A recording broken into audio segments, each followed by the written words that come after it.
AC, DC 아날리시스에 이어 세 번째 회로 해석 방법인 트랜지언트 레스폰스에 대하여 간략하게 설명하겠습니다.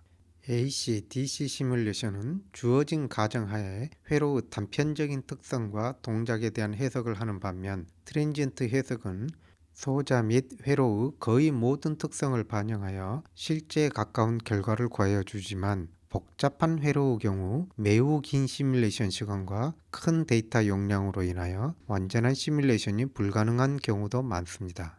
먼저 입력에 스텝 신호를 가하였을 때 나타나는 스텝 레스폰스는 전형적으로 다음과 같이 고차 미분 방정식의 해와 유사한 파형을 보이지만 회로의 모든 비선형 요소가 반영된 결과이며 크게는 3개 영역으로 나누어 볼 수 있습니다.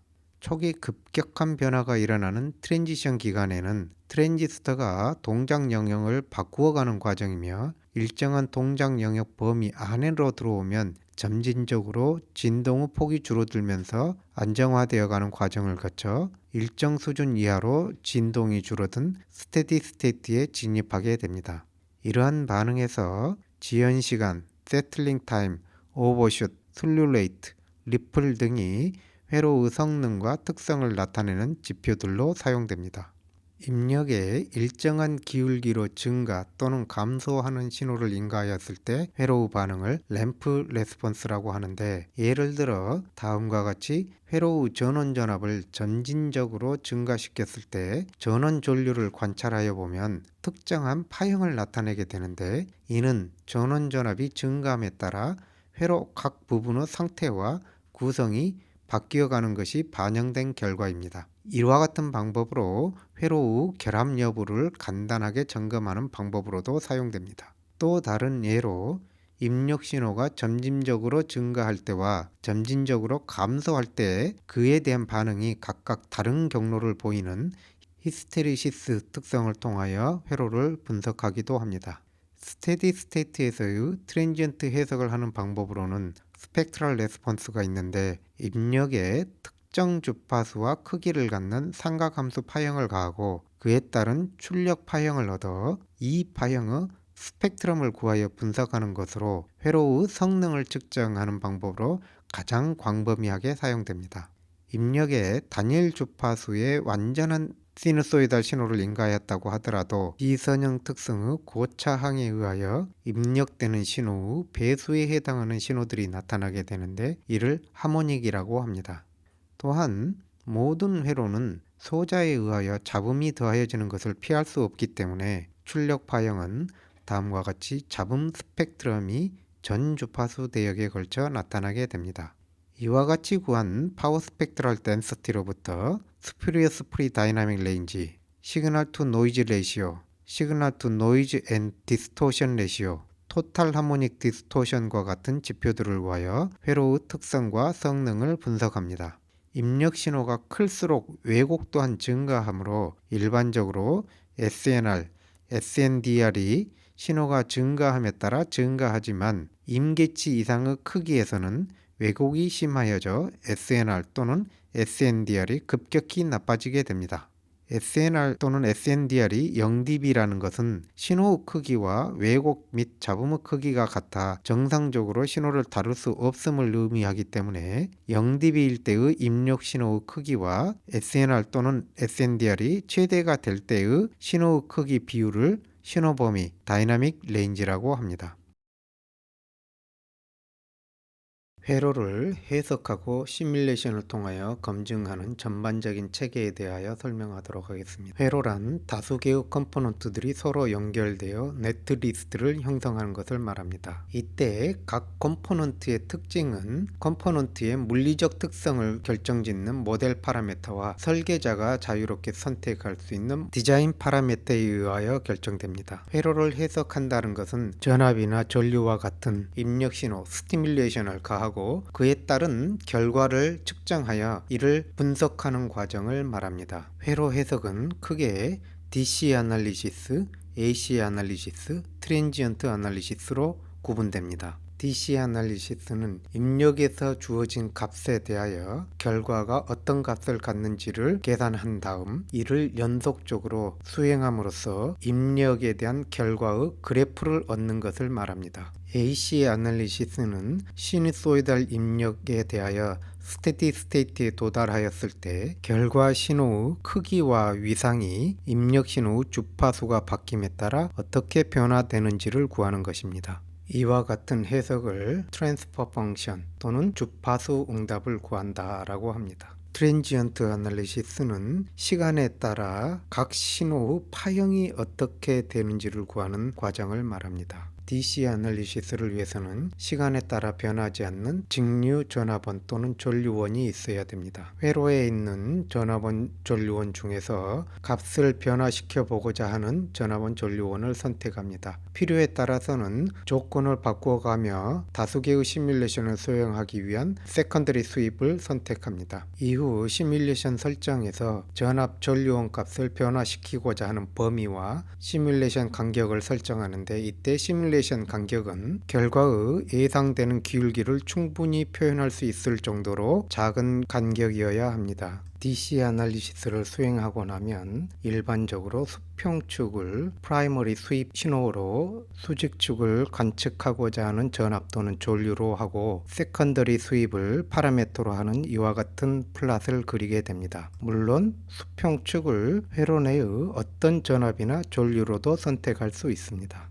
AC 아날리시스를 위해서는 AC 전압원 전류원이 사용되어야 하는데 이때 DC 전압 값을 함께 설정하기도 합니다. AC 아날리시스는 동작점을 중심으로 선형 근사화된 스몰 시그널에 대하여 해석을 하기 때문에 신호의 상대적 비율을 구하기 때문에 AC 전압원은 크기를 1로 두는 것이 통상적입니다. 시뮬레이션 설정에서 시뮬레이션을 수행하고자 하는 주파수 범위를 설정하는데 일반적으로 로가리드믹 스텝을 사용합니다. 또한 결과 그래프에서 주파수 축인 수평축을 로그 스케일로 해서 보아야 되며 크기 응답 또한 dB 스케일 또는 로그 스케일로 보아야 합니다. 그러나 위상 응답의 수직축은 선형 스케일로 보는 것이 일반적입니다. 트랜지언트 시뮬레이션을 위해서는 시간에 따라서 변화하는 펄스, 사인 웨이브 또는 피스와이즈 리니어 소스를 사용하여야 합니다. 특히 시뮬레이션 설정에 있어서 시뮬레이션 간격은 예상되는 가장 빠른 시간에 따른 변화보다 충분히 작은 값을 설정하여야 됩니다.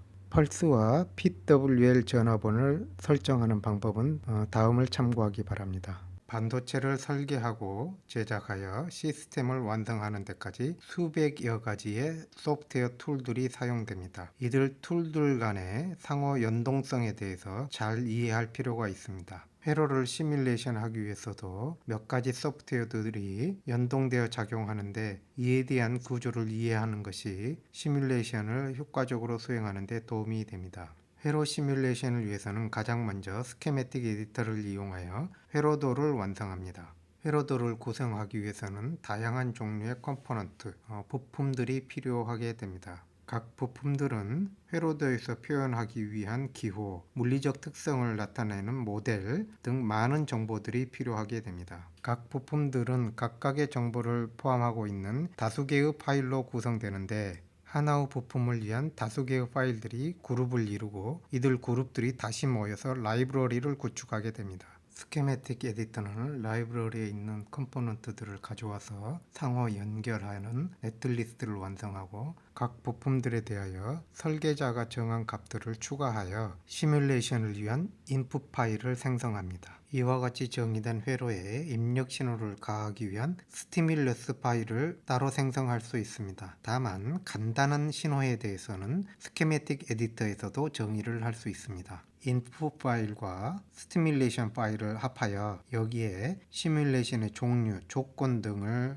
정의한 아널리시스 컨피규레이션을 포함하여 실제 시뮬레이션을 수행하는 스파이스 엔진에 리퀘스트를 하게 됩니다. 스파이스 엔진은 인풋 파일, 스티뮬레이션, 어널리시스 컨피규레이션, 라이브러리에 있는 디바이스 모델들을 조합하여 시뮬레이션을 수행하고 결과 파일들을 생성합니다. 시뮬레이션 결과를 보여주고 다양한 분석을 수행하기 위한 포스트 프로세서가 리절트 파일들을 가져와서 가공된 정보를 사용자에게 제공합니다. 회로 시뮬레이터에서 가장 복잡한 부분은 각각의 트랜지스터들을 수식으로 모델링하여 이들의 조합으로 구성된 매우 복잡한 비선형 열림미분 방정식을 풀어야 합니다. 트랜지스터를 모델링하기 위해서는 트랜지스터의 특성을 나타내는 모델 파라미터들이 필요한데 아래는 간단한 모델 파라미터의 예를 보여주고 있습니다. 실제 회로는 다양한 요인의 비이상성, non-ideality를 가지고 있습니다. 그중 가장 중요한 문제 중에 하나가 수호자의 비선형성과 불완전한 모델에 기인합니다. 회로적으로 대칭성이 맞지 않거나 동일한 소자를 사용하여 설계하였다고 하더라도 두 소자 간의 물리적 특징, 랭스, 위스와 같은 크기 등이 완전하게 일치할 수 없기 때문에 일어나는 문제들도 있습니다. 반도체 공정이 완벽하게 동일하게 할 수 없기 때문에 매번 만들 때마다 차이가 난다든지 오랜 시간이 지남에 따라 소자의 특성이 변화한다든지 하는 문제들이 있습니다. 이러한 문제들은 회로를 설계하고 제작하는 데서 발생하는 문제들입니다. 회로가 동작하는 동안에는 전원전압이나 온도가 변화하거나 시스템 내의 서로 다른 신호들이 커플링 되거나 다른 시스템으로부터의 인터피어런스 등이 존재합니다. 이러한 디터미니스틱한 불확실성 외에도 소자 자체의 랜덤 노이즈, 주변 환경의 불확실한 백그라운드 노이즈 등이 문제가 될 수 있습니다.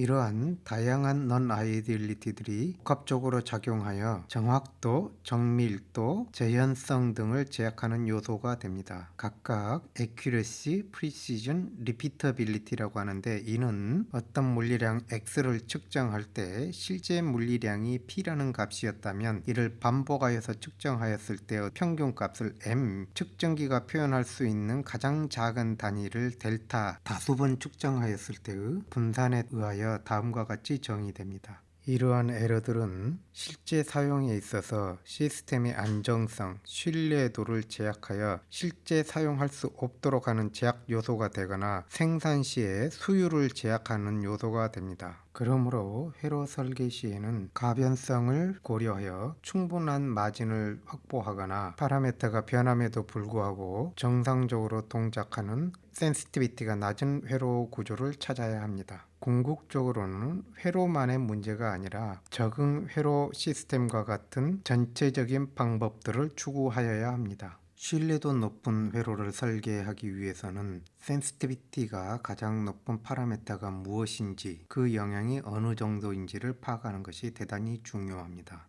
센시티비티는 원인이 되는 파라미터와 그 파라미터의 변화로 인해서 영향을 받는 베리어블들의 상대적인 변화의 비율로 다음과 같이 정의됩니다. 많은 경우 회로의 비선형성과 복잡성으로 인하여 수식으로 센시티비티를 구하기는 어렵습니다. 이러한 한계를 극복하기 위하여 몬테카를로 시뮬레이션을 주로 사용합니다. 몬테카를로 시뮬레이션은 회로 시뮬레이터뿐만 아니라 다양한 종류의 시뮬레이터에서 사용하는 통계적인 방법입니다.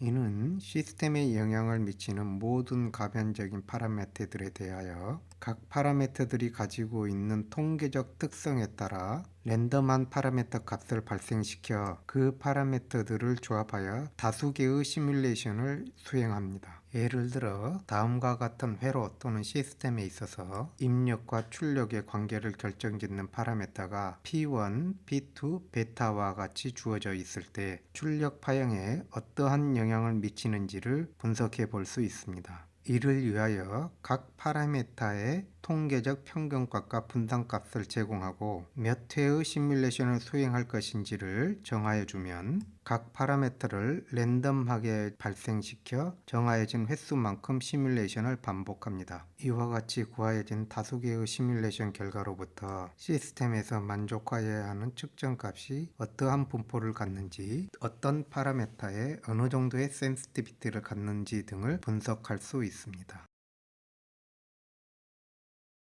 PSpice를 이용한 회로 시뮬레이션을 하기 위해서는 케이던스의 디자인 엔트리 CIS를 실행합니다. 실제로 PSpice는 시뮬레이션 엔진이며 디자인 엔트리는 회로와 관련된 여러 툴들을 상호 연동시켜주기 위한 통합 환경입니다. 파일에서 새로운 프로젝트를 생성하고 회로 시뮬레이션을 위해서는 아날로그 믹스드 AD를 선택합니다. 새 프로젝트를 기존의 템플레이트를 사용하여서 생성합니다. 새로운 프로젝트가 생성되면 프로젝트 그룹에서 스케매틱 아래에 디폴트로 만들어진 페이지를 엽니다. 불필요한 하단의 제목 박스와 설명을 삭제하지만 그라운드는 회로도에서 활용할 것이기 때문에 유지하도록 하겠습니다. 위에 있는 도구 중 이 두 번째 칸에 있는 것이 시뮬레이션에 사용하는 도구들이고, 오른쪽에 있는 여러 도구 중에서 파트라는 도구와 와이어라는 도구를 주로 사용하게 됩니다. 회로도의 부품, 컴포넌트들을 추가하기 위해서 플레이스를 보면 여러가지 구성 요소들을 선택할 수 있는데, 주로 여기 있는 PSpice 컴포넌트들을 사용하고 패시브의 RLC, 디스크리트의 여러가지 트랜지스터와 다이오드들, 소스의 전압원, 전류원 등이 있습니다. 여기에서 먼저 DC 아날리시스를 수행하기 위해서 DC 볼테지 소스를 선택하여 배치하도록 하겠습니다. 원하는 위치에 두었으면 Escape를 눌러서 빠져나오거나 아니면 여러 개를 놓을 수도 있습니다. 이제 그라운드를 가져와 전원과 연결하도록 하겠습니다. 그라운드를 보면 삼각형으로 되어 있는 부분이 있고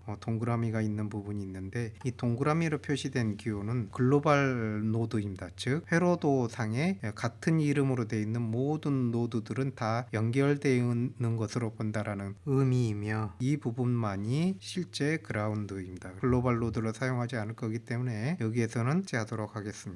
화면에 표시될 것인지 여부도 컴포넌트들의 프로퍼티입니다. 불필요한 텍스트를 선택한 다음 에디트 프로퍼티를 해서 디스플레이 옵션을 디스플레이 하지 않는 것으로 선택하면 화면에서 사라집니다. DC 볼테지 소스와 그라운드 사이를 오른쪽에 있는 와이어링 툴로 서로 연결하도록 하겠습니다. 이와 같이 연결된 컴포넌트는 컴포넌트의 위치를 바꾸어도 자동으로 연결이 유지됩니다. DC 볼테지 소스의 전압을 바꾸고자 할 때는 전압 값을 선택한 다음 에디트 프로퍼티에서 밸류 값을 입력해 주면 됩니다. 이러한 레이블들은 선택하여서 회로도상에서 편리한 위치에 옮겨 놓을 수 있습니다. 저항 두 개를 회로도에 추가하도록 하겠습니다. 컴포넌트들을 배치할 때 단축키 R, F 등을 이용해서 회전시키거나 플립시킬 수 있습니다. 이제 이 저항과 전압원들을 연결하도록 하겠습니다. 그들을 연결할 때 이와 같이 직접 그라운드로 선을 끌고 가서 연결할 수도 있고, 또는 그라운드를 복사해서 붙여둠으로써 직접 선으로 연결되어 있지 않더라도 모든 그라운드는 연결된 것으로 간주합니다. 두 번째 저항의 저항 값을 바꾸기 위해서 선택하고 에디트 프로퍼티를 해서 4K로 바꿔보도록 하겠습니다.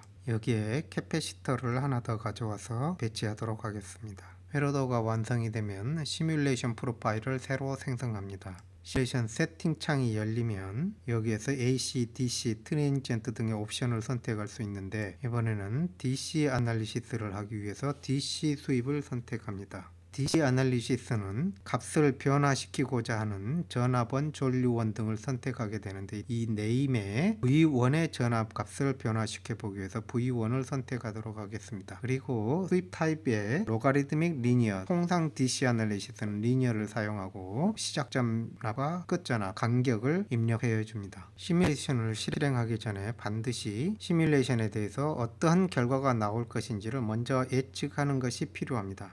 회로는 매우 복잡하고 비선형적이기 때문에 시뮬레이션 결과를 미리 예측하고 그 예측이 맞는지를 확인하지 않고서는 시뮬레이션 결과로부터 역으로 유추해 내기는 상당히 어렵습니다. 여기에서 DC 전압이 V1이 인가되고 두 개의 저항이 직렬 연결되어 있는데, 이 캐패시터는 DC에 대해서 전혀 영향을 주지 않기 때문에 무시를 하면 1K와 4K가 직렬 연결된 회로입니다. 따라서 이 지점에서 2원에서 전압을 측정을 하면 이 원 전압이 1대 4로 분배되어서 나타나야 됩니다. 이 도구에서 전압을 측정하기 위한 전압 프로브를 가져와서 측정하고자 하는 지점에 설치를 하는데, 전압을 측정하기 위한 프로브는 반드시 와이어에 배치되어야 합니다. 또한 R1에 흐르는 저항을 측정하기 위하여 커런트 프로브를 가져올 수 있는데, 원래 커런트는 선을 끊고 측정기를 설치하여야 합니다. P스파이스는 전류 프로브를 이용하여 컴포넌트로 들어가는 방향으로의 전류를 손쉽게 측정할 수 있도록 제공합니다. 커런트 프로브는 반드시 컴포넌트의 단자에 위치시켜야 합니다. 예, 시뮬레이션을 수행할 준비가 되었기 때문에 시뮬레이션 버튼을 눌러 시뮬레이션을 실행합니다. 시뮬레이션이 끝나고 나면 이와 같은 프로브 윈도우가 열리게 됩니다. 회로도에 전압 프로브 1개와 전류 프로브 1개를 설치하였기 때문에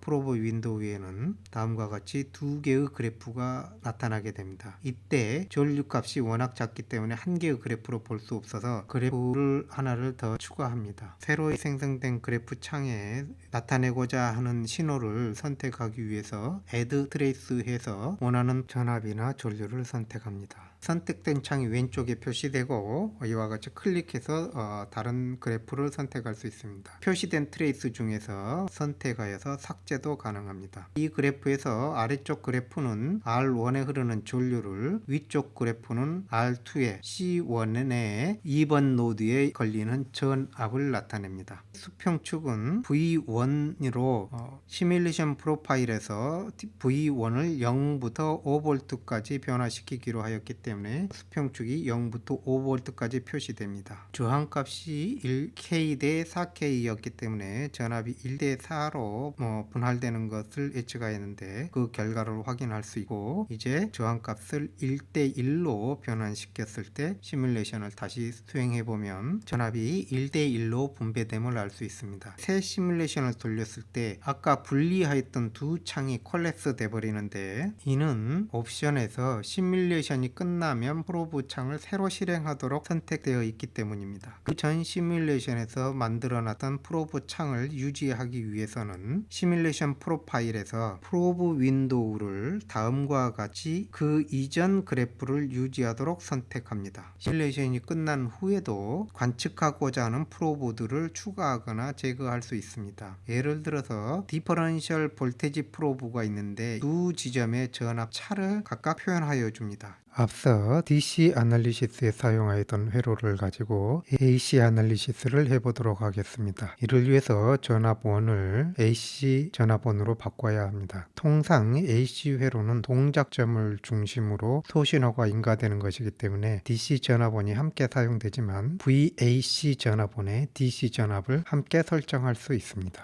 여기에서는 R과 C로만 이루어진 선형 회로이기 때문에 DC 전압을 0으로 설정하고 AC 전압원의 크기는 1로 유지하도록 하겠습니다.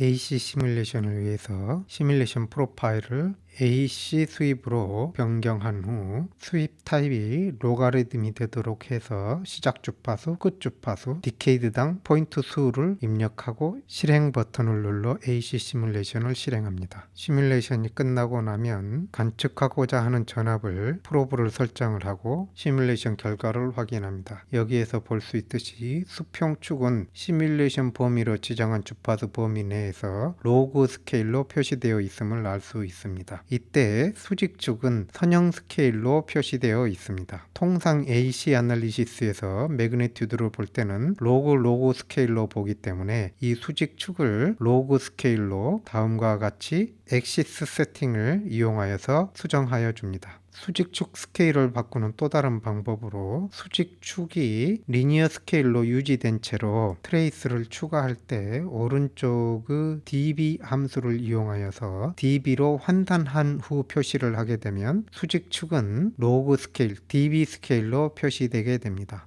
여기에서 dB란 20 곱하기 로그 10을 취한 값입니다. 따라서 어떤 값이 10배 될 때마다 20dB씩 추가되게 됩니다. 창을 하나 더하여 주파수에 따른 위상을 관측해 보도록 하겠습니다. 위상을 표시하기 위해서는 다음 위치에 들어있는 위상 프로브를 사용합니다. 이와 같이 위상 프로브를 추가하면 수평축은 주파수, 수직축은 각도로 표시되게 됩니다. 이제 동일한 회로로 트랜지언트 시뮬레이션을 수행하도록 하겠습니다. 트랜지언트 시뮬레이션을 위해서 전압원을 펄스 전압원으로 바꾸도록 하겠습니다. 펄스 전압을 배치한 후 시작 전압, 끝 전압, 그리고 펄스를 정의하기 위한 각종 시간값들을 입력하여 줍니다. 시뮬레이션 프로파일을 트랜지언트 시뮬레이션으로 변경하고 시뮬레이션 시간과 최대 허용하는 스텝 크기를 정하여 주고 시뮬레이션을 실행합니다. 파형을 관측하고자 하는 지점에 프로브를 설치를 하고 필요에 따라서 줌인 하여 파형을 관찰합니다. 창을 하나 추가하여 캐패시터에 흐르는 전류를 측정하여 보면 캐패시터 전압이 감소할 때 캐패시터에 흐르는 전류는 음수값을 가짐을 알 수 있습니다. 이 음수값은 캐패시터로부터 전류가 빠져나오는 방향으로 흐름을 의미하고 전압이 올라가기 위해서는 포지티브 전류가 전압이 내려가기 위해서는 네거티브 전류가 흐르는 것을 확인할 수 있습니다. 기본적인 회로 시뮬레이션 방법을 배웠지만 보다 복잡한 회로를 다루고 반도체 칩을 설계하기 위해서는 체계적인 디렉토리 구조라든지 툴 환경 구조들을 정립할 필요가 있습니다. 여기에서는 모스 트랜지스터 특성 파라미터 등을 라이브러리에 어떻게 설정하는지를 설명하겠지만 이러한 기본적인 구조는 PSpice에 국한되지 않고 대부분의 반도체 설계 소프트웨어들이 비슷한 구조를 가지고 있습니다. 새로운 프로젝트를 생성할 텐데 한 학기 동안 다수 개의 숙제를 수행할 것을 고려하여 새로운 디렉토리를 만들고 전체적인 파일 스트럭처를 고려하는 것이 좋습니다. 생성된 프로젝트 스케매틱에 트랜지스터들을 배치해 보도록 하겠습니다. 배치된 트랜지스터 중 하나를 선택하여 스파이스 모델을 열어보면 이와 같이 아무것도 들어있지 않은 비어있는 상태임을 알 수 있습니다. 트랜지스터 모델 파라미터들을 정의해 주기 위하여 사전에 제공받은 이와 같은 모델 파라미터 텍스트 파일에서 선택한 트랜지스터에 해당하는 영역을 선택하여 모델 에디터에 해당되는 칸에 복사해 넣습니다. 저장을 하면 선택된 트랜지스터의 모델 이름이 새로이 정의한 이름으로 바뀌어짐을 알 수 있습니다. 이와 같은 과정을 PMOS 트랜지스터에 대해서도 반복하고 전체 스케매틱을 저장합니다. 여기에 새로운 트랜지스터들을 추가하여 보면 조금 전 수정하였던 모델이 반영되어 있지 않음을 알 수 있습니다.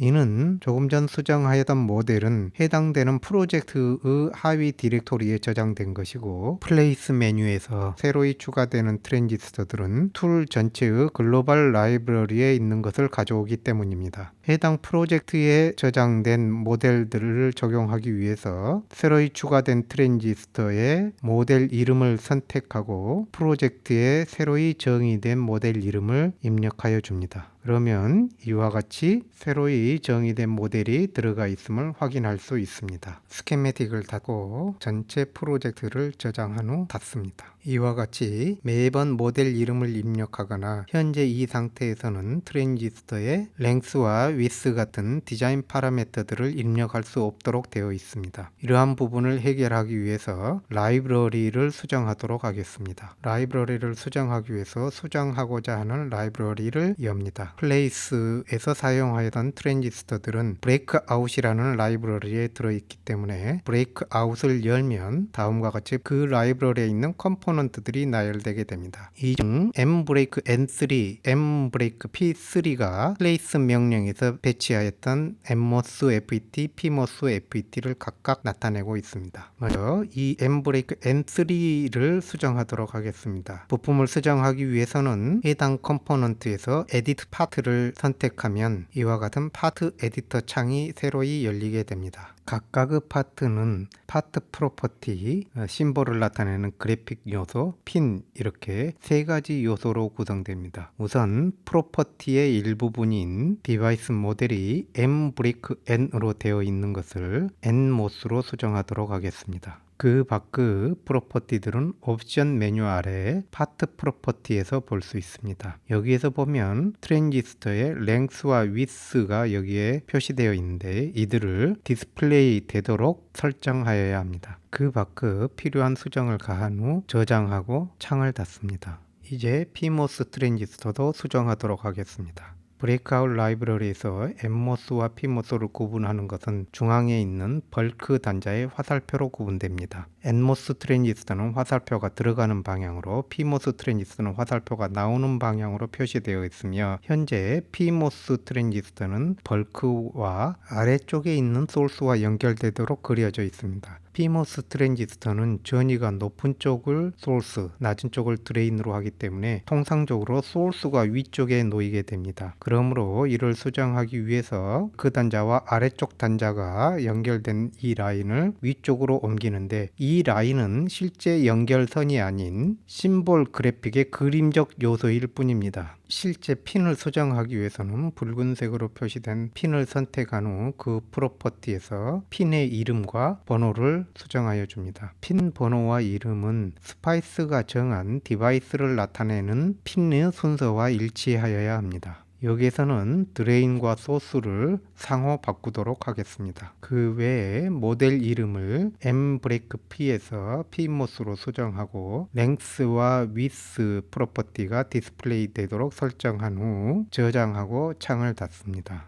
이제 스케매틱으로 돌아와서 NMOS 트랜지스터나 PMOS 트랜지스터를 추가해 볼 텐데 이때 에러 메시지가 나타나게 됩니다. 이 에러 메시지의 의미는 라이브러리가 수정되었음에도 불구하고 이 디자인에는 업데이트가 되지 않았다는 내용입니다. 라이브러리를 수정한 내용이 디자인에 업데이트 되도록 하기 위해서는 프로젝터 브라우저 창에서 아래쪽을 보면 디자인 캐시라는 것이 있습니다. 그것을 펼치면 라이브러리에서 수정을 가하였던 내용들이 들어 있습니다. 이를 선택하여 캐시를 업데이트 하도록 합니다. 모든 변화에 대해서 각각 업데이트를 해주어야 합니다. 이와 같이 캐시를 업데이트한 후 스케매틱으로 돌아와서 다시 NMOS, PMOS 트랜지스터들을 추가하여 보면 수정된 라이브러리가 반영된 컴포넌트들이 나타남을 알 수 있습니다. 각 트랜지스터의 모델 등이 정상적으로 연결되어 있는지를 확인하고 스케매틱을 저장하고 창을 닫습니다. 한 개의 프로젝트는 다수 개의 디자인 그리고 각각의 디자인은 다수 개의 스케매틱 또 다시 각각의 스케매틱은 다수 개의 페이지로 구성할 수 있습니다. 1개의 스케매틱 아래에 다수 개의 페이지를 만들고 각각의 페이지의 회로들을 구성하는 경우 동일한 스케매틱 아래에 있다면 이 모두는 하나의 회로를 나타낸 것이고 복잡한 회로를 부분 나누어서 그린 것입니다. 따라서 시뮬레이션을 할 때는 모든 페이지에 있는 회로가 전체적으로 하나의 회로로 간주됩니다. 동일한 트랜지스터를 사용하면서 다수 개의 숙제를 수행할 것이기 때문에 프로젝트 내의 디자인에 새로운 스케매틱을 생성하고 필요에 따라 새로운 페이지를 하위에 생성합니다. 새로이 생성된 스케매틱을 루트 스케매틱으로 선택을 합니다. 이 루트 스케매틱은 시뮬레이터가 시뮬레이션을 수행하기 위한 회로도임을 나타내 주는 것입니다. 따라서 매번 숙제 때마다 새로운 스케매틱을 만들고 그 스케매틱을 루트 스케매틱으로 선택한 후 회로를 완성하고 시뮬레이션을 수행하여야 합니다. 새로 생성된 스케매틱에서 NMOS 트랜지스터의 전압과 전류 관계 그래프를 그리는 시뮬레이션을 수행하여 보도록 하겠습니다. 이를 위해서 NMOS 1개와 2개의 직류 전압 그리고 그라운드를 배치하고 서로 연결합니다. 필요에 따라 각 전압원의 이름을 수정하여 주고 트랜지스터의 위스와 랭스를 입력하여 줍니다. 새로운 시뮬레이션 프로파일을 생성하고 DC 수입에서 VDS를 프라이머리 수입으로 합니다. VGS를 파라미터로 하여 바꾸어 가면서 반복 시뮬레이션을 수행하기 위해서 세컨더리 수입에 VGS를 입력하고 전압의 범위와 스텝을 설정하여 줍니다. 시뮬레이션을 수행하고 드레인에 흐르는 전류를 관측하여 보면 이와 같은 그래프를 얻을 수 있는데 프라이머리 수입으로 선택한 VDS가 수평축이고 세컨더리 수입으로 선택한 VGS를 파라미터로 해서 다수 개의 시뮬레이션이 수행된 결과를 보여주고 있습니다. 여기에서 VDS가 높은 경우 비정상적인 커브들을 보여주게 되는데 이는 사용한 트랜지스터가 3.3V 이상을 사용할 수 없는 트랜지스터이기 때문입니다. 즉 제공된 모델로 시뮬레이션 할 수 없는 영역을 나타냅니다. 전압의 범위를 3V로 수정하고 트랜지스터의 위스를 키워서 다시 시뮬레이션을 해보면 이와 같이 전류가 커진 것을 볼 수 있으며 정상적으로 표현됨을 알 수 있습니다. 있습니다. 트랜지스터가 세츄레이션 영역에서 동작할 때 VDS, IDS 관계에서의 이 기울기가 람다 값을 나타내며 이 람다 값은 트랜지스터의 랭스에 반비례해야 한다고 하였는데, 트랜지스터의 랭스를 높이기 위해서 위스와 랭스의 비율을 유지한 채로 랭스를 높여서 다시 시뮬레이션을 해보면 이 기울기가 낮아진 것을 관찰할 수 있습니다.